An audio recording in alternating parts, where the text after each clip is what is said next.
Hey guys, how are you doing? So, this is my review of Boyhood, which I saw this afternoon. It's the latest film by Richard Linklater, who's known for his Ethan Hawke, Julie Delpy movies, like Before Sunrise, After Sunset, all those movies.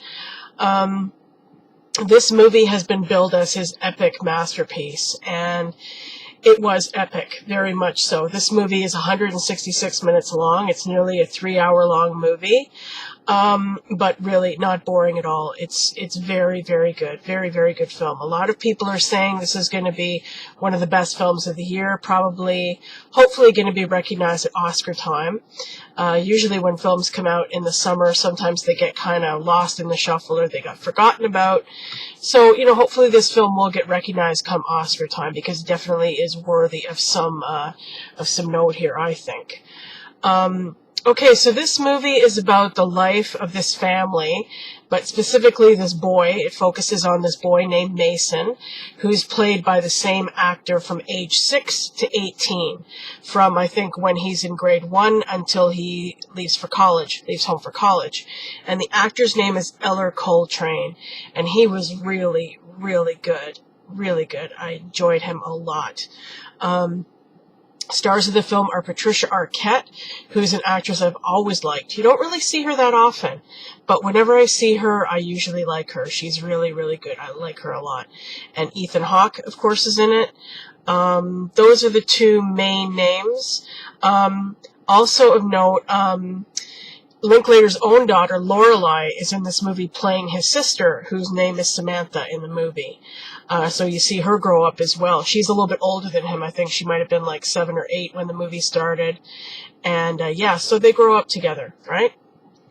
So, anyway, this film, I couldn't help but think of The Tree of Life, the Terrence Malick movie, which was far more serious, super artsy, super intellectual kind of film. Very much an art house film. This was, they were both about a family, and like an ordinary family, like, your average, American family, right? But the difference is like the style in which it was done. Tree of Life I didn't really like Tree of Life, actually. I found it quite dull. Just couldn't get into it. I mean, I appreciated the look of it. It was a really, really beautiful film. Obviously in the hands of somebody who knows what he's doing, but I just could not get into it. It was just, it came at it from a certain approach that was very, very, like, detached, like I just could not emotionally connect with these people in the movie. This family was a lot easier to connect with because they were very, very run-of-the-mill, When the movie starts off, Patricia Arquette, she's a single mom. She's raising these 2 kids by herself. Ethan Hawke is the dad. Don't know if they ever married or just, had kids together, but he wasn't in the picture. He just came and visited them and stuff. So, it starts off with her and, her struggling to kind of make ends meet and, having a fight with her boyfriend because he wanted her to go out with him and she couldn't. She had to stay home with the kids because she didn't have a sitter. Ordinary, average, everyday stuff. And this movie was really all about that. It was really about how life, the big picture of life, it's not like that all these major things happen. Yes, major things happen at times, like if somebody gets married or if somebody has a baby, obviously somebody dies, somebody gets sick. Those are kind of like the major, events of one person's life. But life itself is not like that. It's just kind of all of these random, ordinary moments that are strung together, and that's what life is all about. And this movie was full of these like little moments. That just, it was really, really cool, really, really cool. Actually, it was funny because when we went into this movie, it started at 1 o'clock this afternoon. So, we got there on time and everything. We're sitting in our seats and, it's, the lights go down, the movie's supposed to start and it's not starting. And so we're sitting there going, what's happening? So anyway, the guy comes out and says, oh, excuse me, ladies and gentlemen, we're having a little bit of a delay. The movie should be starting in about 10 minutes. So we're like, okay, whatever. And so anyway, 10 minutes later, still the movie hasn't started. And somebody else comes out again and says, I really, really apologize, but we're having a little bit more problem than we anticipated. Should only be a few more minutes, but if anybody wants a refund, I'll give you a refund right now. And everybody is going to be getting a free pass as a result of the inconvenience, right? So I couldn't help but thinking, after I saw the movie, when I was thinking about all these like kind of random little moments that happen in life, like that was one of those moments, you know what I mean? It was one of those moments that's just like so kind of incongruous and seemingly meaningless, but that you kind of always you're always going to remember, and it, you know, it's just kind of something that happens, right? Like just kind of something that happens one day, and it either sticks in your mind or it doesn't. And I'm probably always going to remember that moment, you know what I mean? But anyway, we didn't end up sticking around. The movie ended up starting like 35, 40 minutes late or something. But, you know, no big deal. It's Sunday afternoon, you know, whatever. And we did end up getting a free pass out of it, which was great. But yeah, you know, afterwards when we were leaving, I was like thinking about that and kind of smiling to myself, because this movie is made up of all those kinds of things. Like, not too many major things happen. Like, I mean, she goes through a couple of husbands. Patricia Arquette, she meets a couple of different men. She gets married. It doesn't work out. In the meantime, the kids are growing up. You know, they're going to school. The older one goes off to college. You know, he's a teenager. He's kind of this very dreamy guy. Like, he's, from the very first scene of the movie, we see him lying in the grass, on his back in the grass, and he's looking up at the sky, he's looking up at the clouds, so you can already tell he's kind of a dreamer, right? That's his personality. And, what was that? I don't know if you guys have ever seen that, the 35 Up series, or, yeah, it was called the Up series. There's like 35 Up, whatever. Every 7 years, British director Michael Apted made a documentary about these kids, following them from age 7, and I think he's gone all the way up now to 56. The last one was 56 Up. And he follows the same cast of kids through their whole lives every 7 years. And I remember a line from that movie. It was a quote. I don't remember who said it, but somebody said, "Give me a child at the age of 7 and I'll show you the man," or something like that. So that their personality is kind of already formed when they're that young. And you know, you could see that in the opening scene with this guy, in this little kid, this little boy looking up at the clouds. You can tell he's going to be an artist. He's going to be a dreamer. And he does end up getting into photography in his teens, and he's an artist.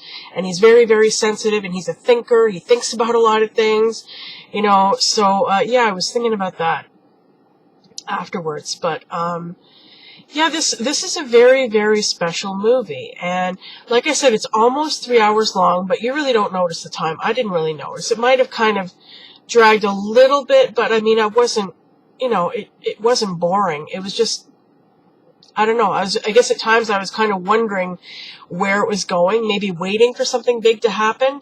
But the fact that nothing really, really major happened, other than there's a couple of scenes where, you know, one of the stepfathers goes on a bender, he's a drunk, you know, and, you know, a couple of other scenes. But, you know, for the most part, what I really enjoyed about it was all the minutia, like all these little scenes, like him going to a party, him meeting his first girlfriend, you know, him going into the bathroom and, you know, to do his hair, and then these fucking guys in the bathroom are, you know, look, you know, they're going to bully him. They come over to him and, you know, push him and, you know, fuck with him and stuff like that. You know, him in the dark room in school. And one thing he's always being chided about is like his lack of, like he never hands in his homework, and, he never gets his work or chores done on time. And the word responsibility kept coming up over and over again in this movie. I noticed that. He kept getting lectured about responsibility. Oh, you've got to be responsible. You know, like his mother's telling him, even his dad, Ethan Hawke, he's kind of like, he's a musician and he's kind of like a free spirit type. Even him, when he was getting older, he was kind of go, hey, you guys got to be responsible, blah, blah, blah. And his teachers are lecturing him. You know, he works at a restaurant and his boss is lecturing him. You know, so just kind of all these little moments that make up a person's life. That's what struck me about this movie. That's what's really special about it. That's what kept me, like, you know, really interested in this film. And, you know, it makes me wonder, like, as a filmmaker, how do you decide which of these random moments to show in a film? You know, like when they go bowling with their dad, you know, you know, when they go camping and stuff like that. You know, I guess that's kind of standard in a movie like this. But other things, you know, like, I don't know, just, I guess that all depends on the filmmaker, how, you know, how he decides to do it, right? And I know I'm rambling, I'm not making much sense. But anyway, bottom line is, this was a very, very good film. I don't necessarily agree that this is going to be the best of the year. I still think there's probably better to come out there, but I definitely recognize the achievement here, and, you know, his growth, Linklater's growth as a filmmaker. Another thing that, you know, if you've seen his before sunrise movies and his after sunset movies, you'll know that they're always comprised of these long dialogues between the characters, and in those movies between Ethan Hawke and Julie Delpy, and they're always philosophizing, and they're always going on about life, you know, they're always talking about life and stuff. And there was a little bit of that in this movie as well. You could definitely see that signature kind of thing in his style, but it was a lot less of it. It was more just kind of everyday stuff, which I enjoyed, you know. Like, I mean, I enjoy hearing characters in movies go on and on about philosophy from time to time, but when it gets like really, really, really like dense, like through the whole movie, it gets kind of a bit much. And so I was glad that he didn't really do too much of that in this movie. Even though I'm definitely a philosopher myself. I'm always philosophizing about life. But anyways, yeah, I mean, this really is a great film. A really, really great film. I highly recommend it. Definitely suggest you should go out and see it.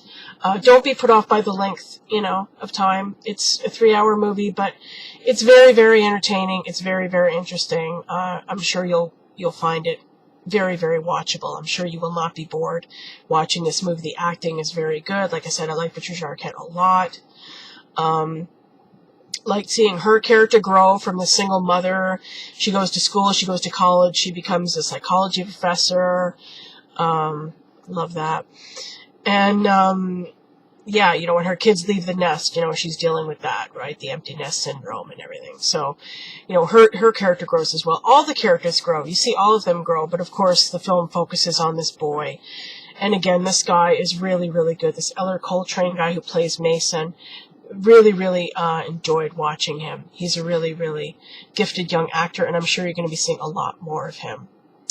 So, yeah, I very much enjoyed this movie, and I hope you will too. You go out to see it. I highly recommend it. I would give this 4 out of 5 stars. Okay, thanks for watching, guys. Bye-bye.